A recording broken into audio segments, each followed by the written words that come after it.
여기서부터는 이제 두 번째 강의 시작하겠습니다. 여러분들 이제 지금은 건축가 좀 더 많이 이렇게 할 거거든요. 그래서 조금 지루하시겠지만 이제 지나가시면 이제 아는 건물들이 좀 생길 것 같기도 합니다. 좀 최근 건물 좀 먼저 보도록 하겠습니다. 영국 건축가인데요. 이 아까 이제 얘기했던 리처드 로저스랑 노만 퍼스트 그 사무실에서 일을 했고, 그 다음에 이제 그 AA 스쿨에서 공부를 했는데, 데이비드 치퍼필드라는 건축가입니다. 그래서 이 사람은 이제 분절과 집합 뭐 이런 걸로 유형을 이렇게 끄집어내서 건축을 이렇게 설계를 했는데, 용산에 가보시면 굉장히 이거 되게 쌈박한데 뭐 이런 건물 하나 있어요. 그래서 그 건물이 아모레 퍼시픽 본사 건물입니다. 신용산역에서 연결이 돼서 거기 가보면 뭐 커피숍도 있고 음식점도 있고요. 그 다음에 물론 오설록도 있습니다. 그 다음에 이제 이곳에서는 이제 업무시설과 문화시설로 용도가 되었고, 그 다음에 2017년에 그 지상 7층, 그러니까 지하 7층, 지상 22층으로 이렇게 설계가 되어 있는 건물입니다. 굉장히 네모 반듯해요. 근데 정말 그 평면으로 봐서는 우리는 막 이렇게 꼬불꼬불한 그런 것만 봤다가 이렇게 평범하게 아주 반듯한 건물을 보니 되게 이렇게 뭐랄까 정말 우리가 보는 그런 건물 같다 이렇게 생각을 하겠지만, 여기에는 이제 또 여러 가지 숨어져 있는 것들이 있습니다. 여기 보시면 뭐가 숨어져 있냐면 기둥이 굉장히 많습니다. 그래서 이런 기둥들이 이렇게 있고, 그 다음에 이제 옥상 정원들이 이렇게 숨어져 있어요. 그래서 친환경 건축을 도입해서 이렇게 열린 공간으로 확 트이게 해놨는데, 실제로는 저희가 이제 일반인들이 가면 3층까지밖에 볼 수가 없어요. 근데 이제 그 3층 위에가 이렇게 옥상 정원으로 구성이 되어 있다고 합니다. 그래서 이제 처음에 지을 때 이제 이게 조감도였습니다. 그리고 난 다음에 이제 이렇게 설계가 되었고, 이제 저희는 저희 협회에서도 몇 번 갔고, 저희 개인적으로도 한 몇 번 갔습니다. 그래서 이 건물의 외관에서 이제 그 드론으로 찍은 사진인가 봐요. 제가 퍼온 사진이긴 한데, 여기 이제 조경이 있고, 어떻게 보면 굉장히 그냥 세로선이 많은 그런 건물 같은데 구멍이 뻥뻥 뚫려 있는데, 이게 이제 옥상 조경이라고 할 수 있습니다. 옥상 정원이요. 그리고 바깥에도 이렇게 기둥이 많고요. 그 다음에 이제 뭐 이렇게 뭔가 모르게 이제 세로로 된 줄이 야간에도 이렇게 있고요. 그 다음에 이제 계단실입니다. 근데 이렇게 세로로 되어 있는 이 부분이 다 이렇게 아까 제가 말씀드렸던 반듯한 네모가 아니라 숨겨져 있는 것 중에 하나가 이겁니다. 기둥이 두께도 다 다르고요. 그다음에 간격도 다 다르게 되어 있어요. 멀리서 보면 이게 다 똑같이 이렇게 보이는 것처럼 보이죠. 근데 이제 이런 이게 뭐냐면 이제 규칙 속의 불규칙이라고 할 수가 있는 거죠. 그다음에 이제 좀 약간 상층에 있는 옥상 정원이고요. 여기는 다 이제 오피스로 사용을 하기 때문에 일반인들이 들어갈 수가 없습니다. 그리고 이제 여기가 로비예요. 여기 이제 일반인들이 들어갈 수 있는 로비고, 에스컬레이터로 이렇게 이동이 되고 엘리베이터도 이동이 됩니다. 저층에 있는 옥상 정원의 탑라이트를 제가 이제 찍은 사진입니다. 그래서 아까 그 간격이 다 다르다 그랬잖아요. 그런 걸 염두에 두시고 여기 보시면 간격이 다른 게 살짝 보이시죠? 그래서 이렇게 간격이 다르게 생겼고, 그 다음에 이제 제가 갈 때마다 이 내부가 조금씩 이렇게 변형이 있더라고요. 그래서 이제 이 내부에도 여기 보시면 이렇게 기둥, 이런 열주들은 그리스 신전 같은 데 있었던 그런 열주 같기도 하고요. 그래서 이제 여기 외부 있습니다. 한번 가보시기 바랍니다. 그 다음에 정말 우리나라에 유명하게 이제 알려진 건축가 중에 하나예요. 일본 건축가인데요. 이 사람은 이제 복서였어요. 권투 선수였는데 또 쌍둥이였었답니다. 저는 이제 학창 시절에 이 건축가를 너무너무 이제 좋아했죠. 이 건축물 자체를. 공부도 이제 고등학교만 나와서 특별하게 건축을 공부를 한 것도 아니에요. 이 사람은 아까 말씀드렸던 그 거장의 한 사람인 르꼬르비제라는 그 건축물을 다 돌아다니면서 3, 4년 동안 유럽 여행을 하고 자기 걸로 건축을 이렇게 뭔가 이렇게 그 풀어낸 사람입니다. 그래서 환경적인 건축, 그 다음에 기하학적인 어떤 형태들, 그 다음에 장소가 가지고 있는 의미와 특성들을 이렇게 충분히 끌어내서 건축에다가 이렇게 도입을 했는데요. 이 사람은 이제 도쿄 대학도, 뭐 하버드 대학도, 콜롬비아 이런 데에 예일 대학까지 교수를 할 정도로 유명하게 되었죠. 지금 살아계십니다. 네, 이 사람의 이제 두 개의 유명한 건축물이 있어요. 그러니까 뭐 아주 많은데요. 그 중에 제가 이제 설명드릴 두 개의 건축물은 뭐냐면 본테 박물관이라고 하는 곳입니다. 저는 이 사람 뭐 논문도 좀 쓰고 그랬는데 일단 특징은 이제 노출 콘크리트예요. 그래서 건축물이 다 이렇게 노출 콘크리트로 되어 있는데 이거는 본테 박물관은 제주도에 있어요. 그래서 제주도에 있는 그 검은 현무암을 좀 이용하고 그 다음에 여기는 이제 아까 삼성에서 만들었던 그 박물관이 리움이라고 한다면 이거는 이제 현대에서 이렇게 지은 박물관이라고 할 수 있습니다. 그래서 삼방산이라는 곳에 근처에 있고 개관일은 2012년도 이제 좀 됐죠.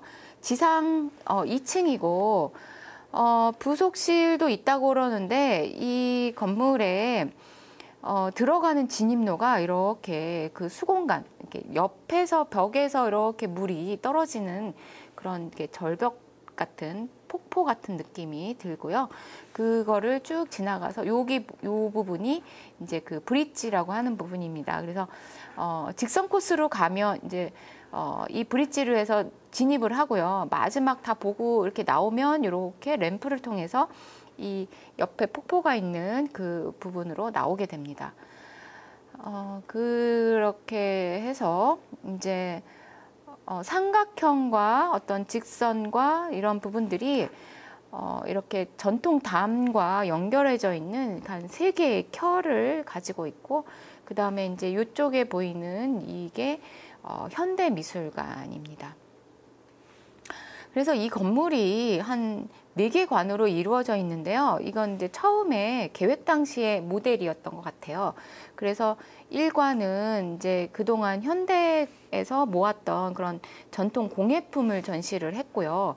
그 다음에 이제 그 중간에 아까 그 폭포가 있는 부분과 켜가 있는 담, 그걸 넘어가면 현대미술관이 있고요. 그 뒤로는 일본의 유명한 설치미술가가 있어요. 쿠사마 야요이라는 그 늙은 노란 호박을 가지고 이렇게 그 설치미술 하신 분이 있는데 그분의 건물, 그러니까 그 상설 전시관이 있고요.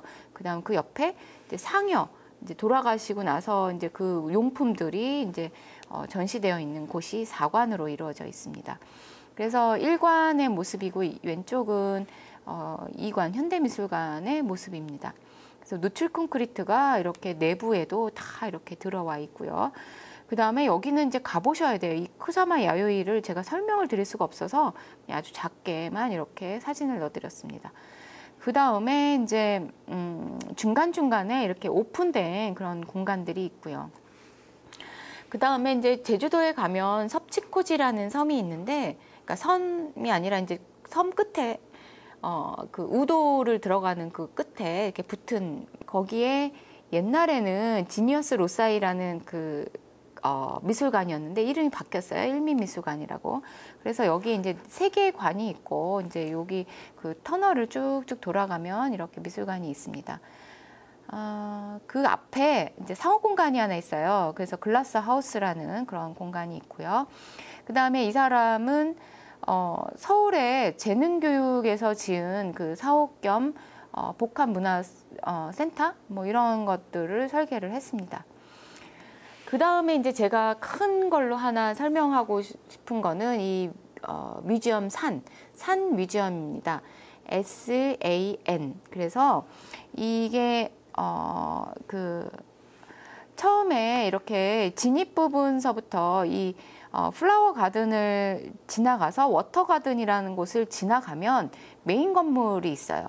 그리고 난 다음에 이제 이 스톤 가든, 그래서 이제 이 돌로 되어 있는 이 가든을 지나면 제임스 테럴이라는 그 이제 조명을 이용해서 이제 설치 미술을 하신 그분, 굉장히 유명한, 세계적으로 유명한 그 미술가라고, 설치 미술가라고 할 수 있는데, 이 사람의 그 작품까지 있는 곳까지 갑니다. 근데 이 사람은 실제로는 우리나라에 이렇게 그 개인관을 가질 만한 사람은 아닌데, 몇 번 결혼을 했는데 이제 우리나라 사람하고 결혼을 하셔가지고 여기에 이걸 설치를 한 것 같아요. 그래서 이분이 가지고 있는 작품이 이 건물에 딱 맞게 설계가 되어 있습니다. 정말 강추입니다. 여러분들은 지금 가을이시잖아요. 그래서 이제 코로나도 있고 해서 이거는 이제 야외에 이렇게 연결해서 있기 때문에 한번 기회가 되시면 가보시면 좋을 것 같습니다. 그래서 이제 여기 나오는 그것 자체도 이제 작품이에요. 그래서 이제 이 사람이 유명하게 된 그 작품은 휴스턴 미술관에 이제 그 구관과 신관을 연결하는 곳에 이렇게 그 조명을 가지고 이렇게 그 작품을 했는데, 이게 이제 유명해서 굉장히 국제적으로 유명한데, 여기에 이제 스카이 스페이스, 뭐 스카이 디비전, 뭐 여러 가지 그 웨지 워크, 그래서 이제 정말 이거는 설명을 드릴 수 없을 정도로 가보셔야 됩니다. 근데 이거를 담는 건축물은 별로 뭐 이렇게 그 좋아 보이지는 않아요. 이렇게 투박하게 보이긴 하는데, 그래서 제가 이제 여기서 얘기하고 싶은 거는 뭐냐면, 이 사람이 지은 또 이유한 미술관이라고 있어요. 나오시마에. 그냥 그 사람을 위해서 건축물을, 그러니까 그 미술관을 지었어요. 그래서 그런 류의 그 미술관들이 몇 개 있습니다. 그리고 이제 서울의 재능교육 이 부분이 있고요. 이 사람이 이제 국제적으로 이제 유명한 것 중에 하나가 이 나오시마라는 섬에 이 사람 박물관이 몇 개가 있어요. 그래서 거기를 잠깐 소개시켜드리고 넘어가려고 합니다. 이 나오시마는 베네세라는 출판사가 이렇게 설계를 했는데, 그러니까 그 땅에다가 이거를 만들었는데, 이 베네세라는 여기 완전히 못 쓰는 땅을, 이제 섬을 이제 사가지고 이렇게 문화섬으로 바꾸게 된 계획이 있습니다.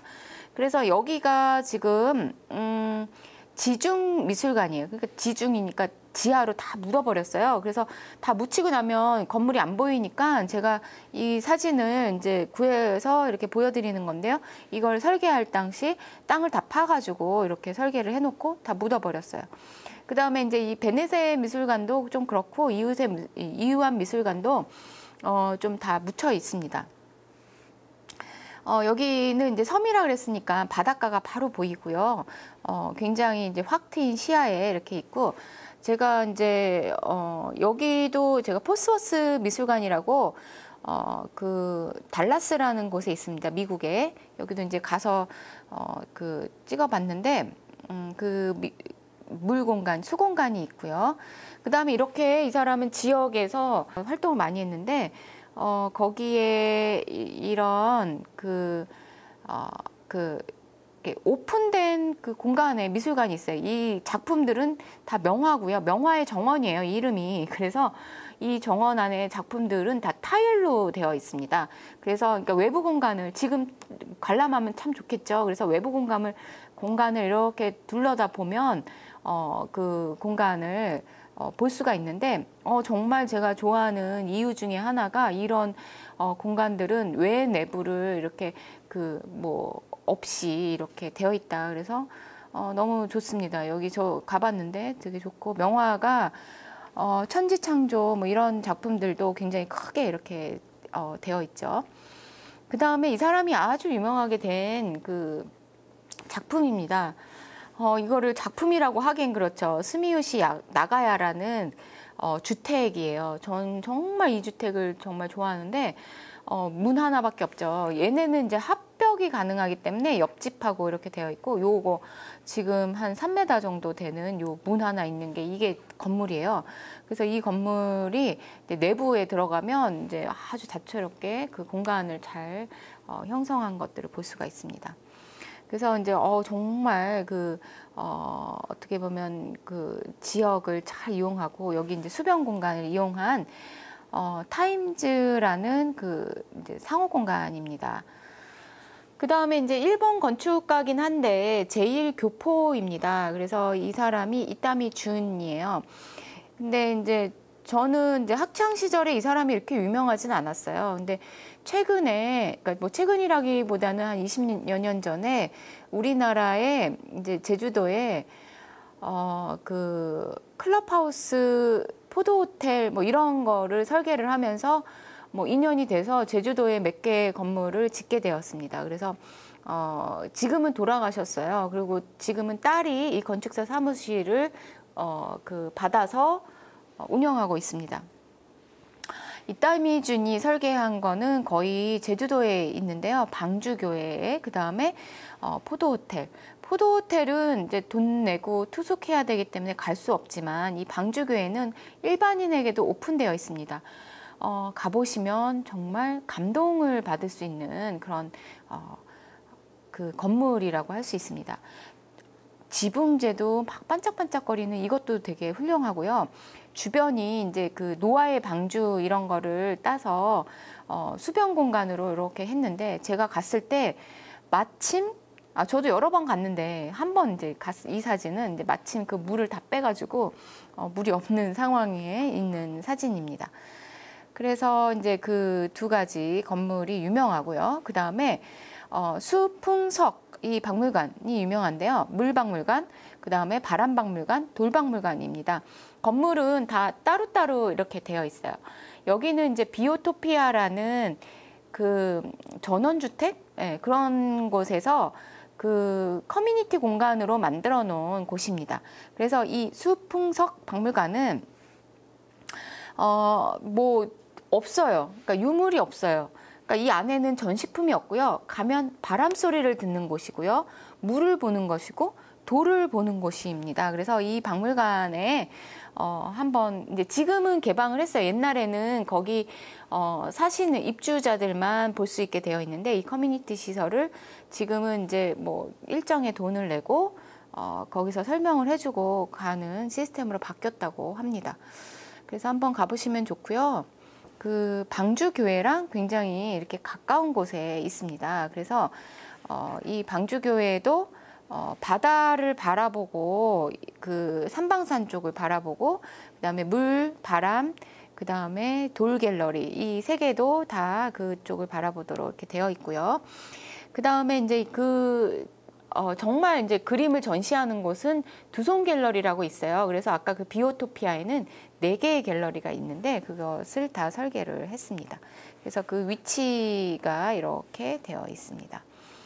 그리고 난 다음에 뭐 재질도 뭐 아주 자연적인 돌이라든지 그냥 부식된 철, 그다음에 뭐 그냥 나무 이런 걸로 이렇게 자연스럽게 설계가 되어 있는 그런 박물관입니다.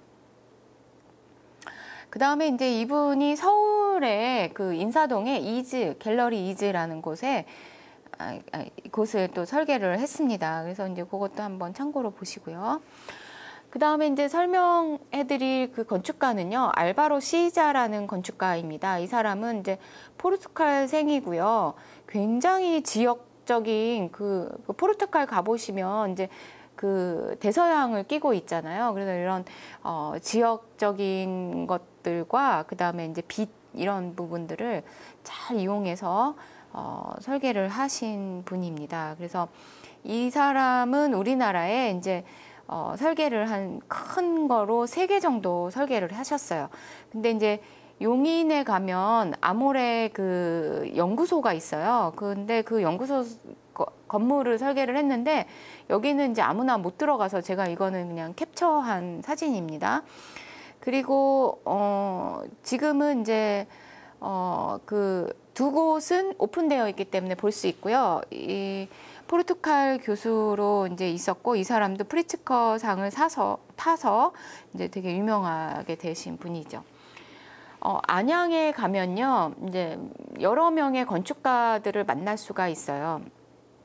이 사람은 이제 건축가의 중에 건축의 시인이라는 이런 이름을, 별명을 이렇게 갖게 된 분인데, 정말 건축이 정말 군더더기 하나 없는 그냥 딱 그런 걸로 굉장히 풍성함을 느낄 수 있는 그런 건축물이라고 할 수가 있습니다. 지금은 얘가 이제 공공건축물로 바뀌었는데요. 안양에 가면 파빌리온 건축이 있는데요. 이 안양에는 여러 가지 옛날에 이제 도시 축제 같은 거를 해서 외국에 설치 미술을 하는 사람들을 많이 데려다가 그 안양 유원지에다가 이렇게 아주 작으면 작고 크면 큰 그런 건축물 아니면 설치 미술 그런 항상 가을마다 이렇게 공공 예술제를 합니다. 그래서 그 일환으로 지어진 건물이 이제 어떻게 보면 이제 뭐 조금 규모가 있기 때문에 이제 파빌리온이라는 명칭으로 아직도 있습니다. 그래서 이제 이 안양공원에 이제 여러 가지가 있는데, 아까 말씀드렸던 그 김중업 박물관을 시작을 해서 이 파빌리온, 그리고 약간 야산이 있는데, 이 야산을 올라가면 이제 유명한 건축가가 지은 외부 설치물이 하나 있습니다. 그리고 그거를 가다 보면 또 일본 건축가가 설계한 것도 있고요. 가면 굉장히 많아요. 그리고 한번 이렇게 둘러보시면 좋을 것 같습니다. 지금 가을이니까.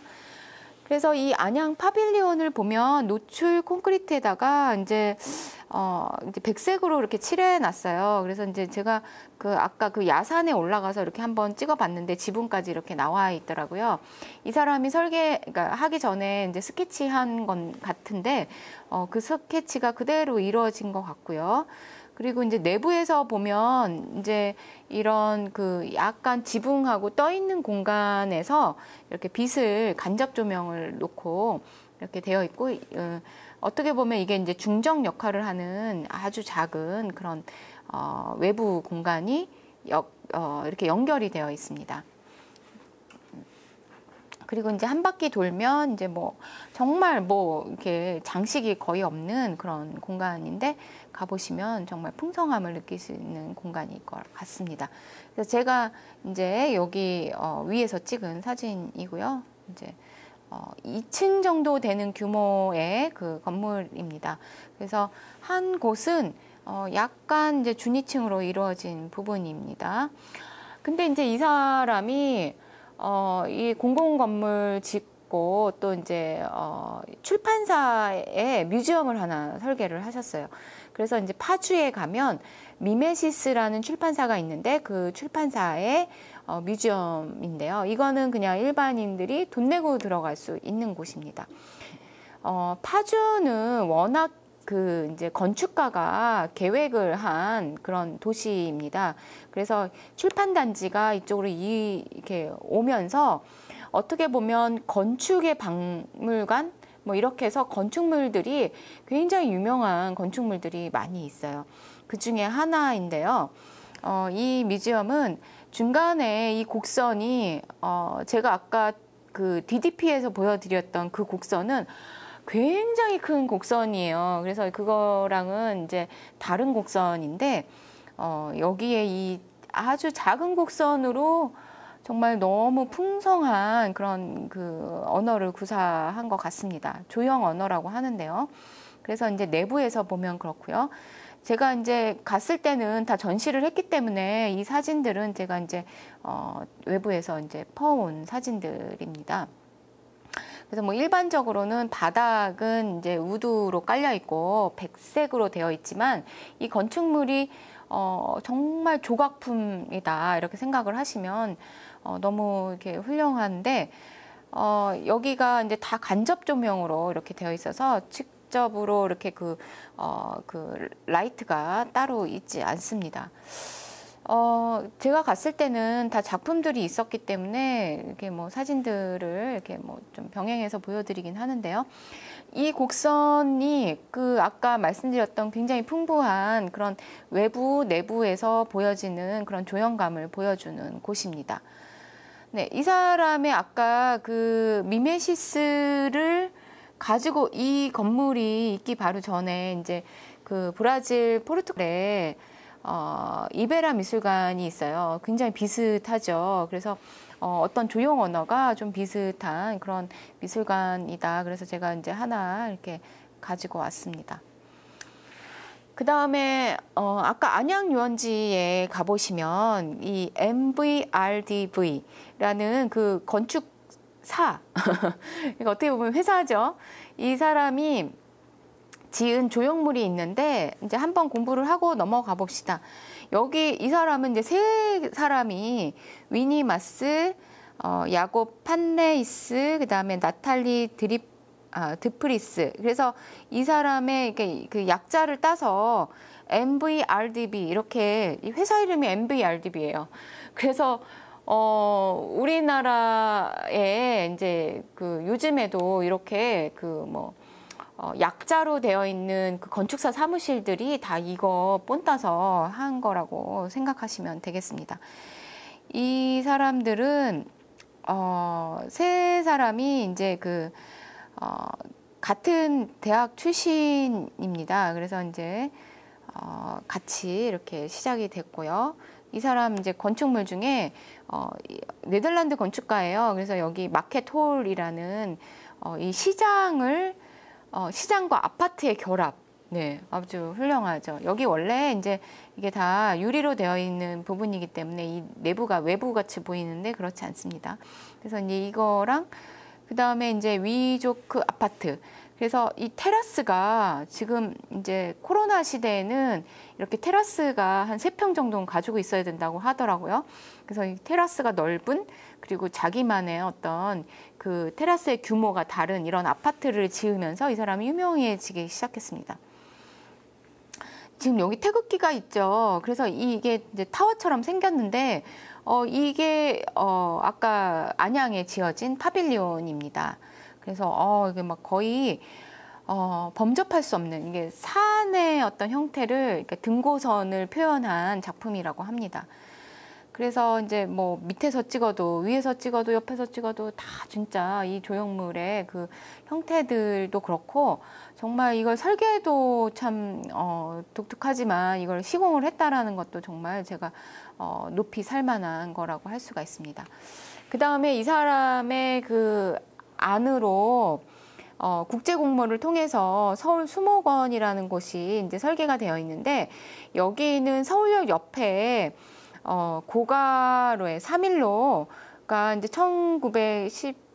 1970년대에 설계되어 있는 그 3일로가 이렇게 17년에 완전히 바뀌어서 그거를 이제 그 없애려고 그랬어요. 그러니까 무너뜨리려고 그러다가 이제 시장님이 이제 이런 아이디어를 주셔서 조금 이제 재생의 모드로 이를 그 보행로로 바꾸게 된 그런 건데 여기가 MVRDB가 이거가 당선이 되어서 그 안으로 이렇게 채택이 돼서 이렇게 되었습니다. 그래서 서울로 뭐 길로자 써서 서울로도 있고요. 그 다음에 이제 서울 여기가 이제 왜 수목원이다라고 하냐면 이 안에 이제 그 다양한 수종의 그 식물들이 있고요. 그 식물들을 다 설명판이 붙어 있어서 뭐 정말 식물원 한번 갔다 온 느낌으로 이렇게 되어 있습니다.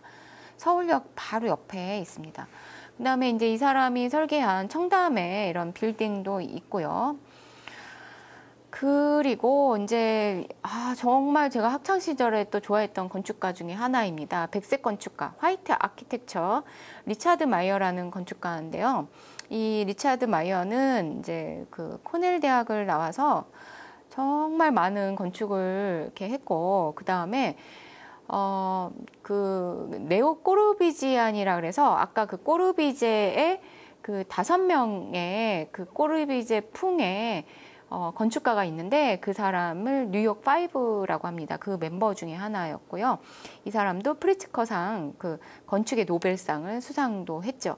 이런 사람이 이제 우리나라의 설계를 2015년에 시마크 호텔이라는 호텔을 설계를 합니다. 이거는 이제 현대 그에서 설계한 현대 호텔을 약간 개조해서 뭐 만들었다고 하는데 정말 그 경포대가 이렇게 바로 보이는 강릉에 있습니다. 굉장히 좋죠. 이런 수변 공간도 이 건물에 다 끌고 들어오고 풍광도 엄청 좋은 저희가 이제 갈 수 없는 한 하룻밤에 한 40만 원 정도 비싼 호텔입니다. 그래서 이제 그 로비나 이런 부분들은 다 이렇게 개방이 되어 있기 때문에 이 사람의 건축이 화이트 아키텍처잖아요. 그래서 이제 외관이 이렇게 범랑이라 그래서요. 이 사람의 재질은 이런 그 좀 특수 금속을 사용해서 설계를 했습니다. 그래서 우리나라에 있고 한번 가보시면 좋을 것 같습니다. 네, 그 다음에 이제 내부인데요. 이 나선형 계단을 중심으로 해서 이렇게 그 공간이 이루어져 있고요. 이 사람은 진짜 건축을 많이 했어요. 그래서 뭐 유럽도 그렇고 뭐 미국도 그렇고 전역에 이렇게 설계를 했는데 우리나라에 그나마 하나 이렇게 설계를 이렇게 해서 다행이라고 생각합니다. 그 다음에 이제 그 BMW 박물관을 설계한 독일의 유명한 콥 힌멜브라우라는 여기도 이제 한 사람이 아니라 이 회사 이름입니다. 그래서 오스트리아 빈에서 이제 회사가 설립되었는데요. 이 사람은 이제 초현실주의, 그다음에 아키그램, 해체주의 이런 여러 가지 키워드를 가지고 있는 건축가 그룹인데요. 우리나라에 이제 부산에 시네마 센터라고 이제 말은 하는데 영화의 전당 이렇게 얘기를 합니다. 이거를 먼저 보셔야 돼요. 이거랑 흡사하게 이렇게 생겼습니다. BMW 벨트라 그래서 독일 미넨에 가면 이제 4개의 실린더 빌딩 오른쪽에 있는 거 얘기합니다. 이 빌딩 부근에 이제 2007년도에 개장한 BMW 박물관인데 벨트라고 이제 명명을 합니다. 그거랑 비슷하게 부산에 영화의 전당을 설계를 했습니다. 그래서 이 꼬여 있는 이 기둥이 하이라이트인데요. 그래서 여기에서 부산 국제영화제 이런 것들을 많이 합니다. 네, 그래서 이제 요거를 제가 찍어 왔습니다. 이제 부산에 갔을 때.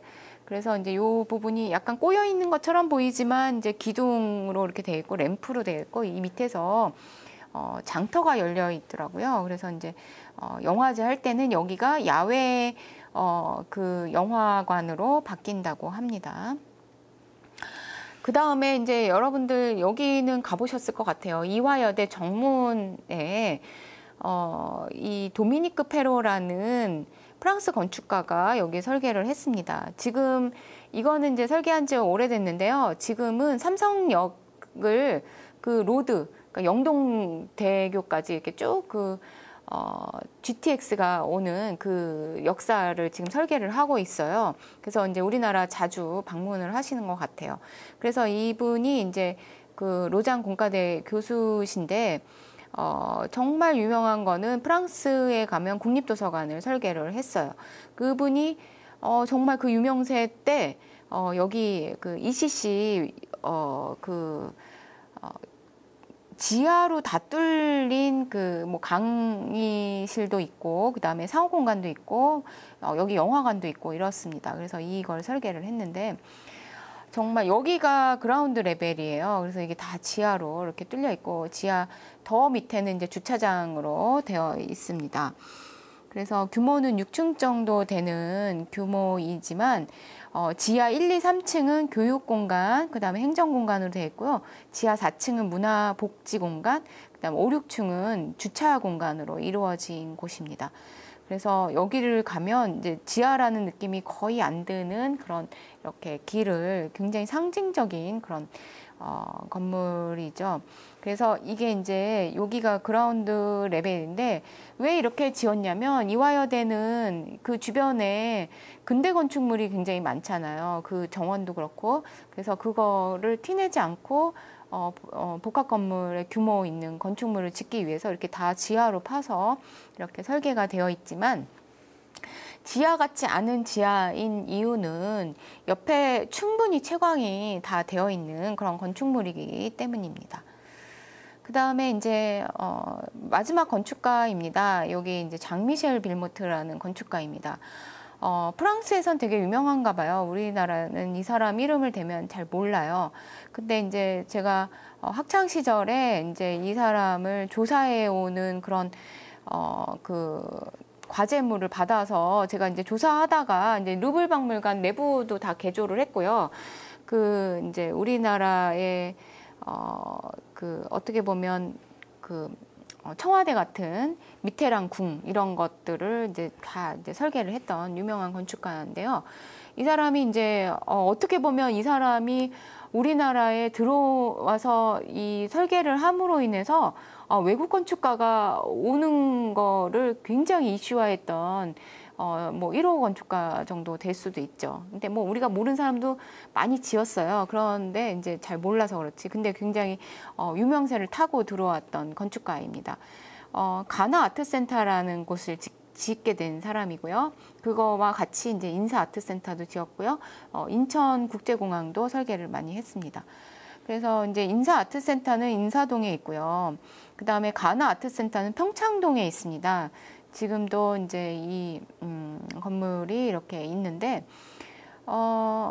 지하 2층, 지상 2층 규모인데 이제 뭐 어떻게 보면 이제 뭐 지금은 이게 굉장히 국제적인 건축가들이 많이 와서 이제 그 건물들이 이렇게 티가 안 났지만 그때는 디테일하며 뭐 여러 가지 부분에 그 안에 프로그램이며 이런 것들이 정말 현대적인 그런 건축물이었습니다. 그래서 이제 빨리 보여드리고요. 그 다음에 이제 월든 힐즈라는 여기는 이제 집합 그 아파트죠. 이제 집합 주택이라고 하는데 막 그렇게 높은 그런 주택은 아니고요. 분당에서 이렇게 외국의 유명한 건축가들을 데려다가 이렇게 마스터 플랜을 이렇게 한 것이 있습니다. 그래서 여러분들이 드라마를 보시다 보면 좀 사는 집안 이렇게 나올 때 여기가 이렇게 많이 나옵니다. 왜냐하면 평형이 127평형. 그러니까 73평이 제일 작은 평형이고, 그래서 이제 준이층, 그러니까 내부에 실내 계단도 다 있고, 이렇게 그 아파트 자체가 굉장히 이렇게 고급 아파트고 럭셔리하죠. 그래서 이제 몇 개를 이제 여기에 이 사람 이름을 따서 리시드 빌모트라는 곳을 이렇게 설계를 했습니다. 그래서 외부 공간이고요. 내부 평면도고 외부 네. 그 판교 저도 가보지는 못했습니다. 네. 그냥 여기서부터는 그냥 살짝 넘어가겠습니다. 시게루 반이라는 아까 그 건축의 노벨상 탄 그 프리츠크상 탄 사람 중에 하나인데 이거는 이제 페이퍼 테이너 뮤지엄이라서 잠깐 있다가 없어진 건물이에요. 그래서 이제 저는 그때 여기를 컨테이너, 네. 그래서 페이퍼로 만들었다. 그래서 페이퍼 테이너 뮤지엄 이렇게 됩니다. 그 다음에 이제 클럽하우스 최근에 진 것이 있다고 합니다. 그 다음에 아까 안양 유원지에 구마겐꼬라는 여기는 이제 겐꼬구마라고 이렇게 했는데 이 사람이 이제 그 종이를 접어서 뱀 모양을 만들었다 뭐 이런 구조물을 하나 만들어 놓은 것이 있습니다. 그 다음에 이제 라파엘 비뇰리라는 그 우루과이의 이제 유명한 건축가인데요. 이 사람이 도쿄 포rum이라는 건축 그 국제 포rum 그 센터를 설계를 했어요. 그거의 유명세를 타고 그 옛날 종로의 그 화신백화점 자리였을 거예요. 그래서 그 자리에다가 여기 종로 타워를 설계를 했는데 그 당시 굉장히 이제 이게 이슈거리가 됐습니다. 뭐 이 위에 상판이 올라가고 내려가고 뭐 이런 것도 뭐 얘기도 하고 했었습니다. 지나가다 많이 보실 거예요. 그 다음에 이제 그 테헤란로 끝자락에 이제 그 삼성역 이게 무역센터에서 보이실 건데 이게 텐젠트 파사드라 그래서 다니엘 리벤스키트라는 건축가가 이렇게 설계를 했습니다. 이 사람은 이제 독일의 베를린의 유명한 유대인 박물관 설계한 사람인데요. 해운대 블루스티 아이파크도 설계를 했습니다. 그다음 이제 벤반버클이라는 네덜란드 건축가가 갤러리아 백화점 그 파사드 설계를 했습니다. 그다음에 콘 페데슨 폭스라고 여러분들이 이제 그 삼성 본사 새로 이제 지은 데 있잖아요. 거기 이제 서초동에 거기 설계를 했고요. 이 사람은 그 전에 이제 이 그룹이에요. 아까 말씀드렸던 이 콘 페데슨 폭스는 이제 그 테헤란로의 동부금융센터도 설계를 했고 송도의 더샵 뭐 이런 것 아시아 트레이드 타워 그다음에 이런 것들을 설계를 했습니다. 그 다음에 이제 옛날에 굉장히 이제 니켄세키라든지 아니면 소미라든지 이런 건축 그룹들이 와서 초고층 건물들을 많이 설계를 했어요. 그래서 이런 건축물들, 그 다음에 포스코, 예, 이런, 그 다음에 이제 스티븐 홀이라는 이제 건축가도 이제 요 대양 갤러리 하우스. 그 다음에 이거 굉장히 좀 후져 보이는데 이제 그 사나라는 건축가가 아까 그 출판사 파주에 설계를 한 건축물입니다. 네, 여기까지 하겠습니다. 여러분들 이거는 다 이제 우리나라에 있는 건물들이기 때문에 지나가다가도 관심 있게 한번 보시고 내부도 한번 들여다보시고 저거는 정말 유명한 사람들이 이렇게 설계를 했구나라고 생각하시고 한번 들러보시면 좋을 것 같습니다. 여기까지 하겠습니다. 감사합니다.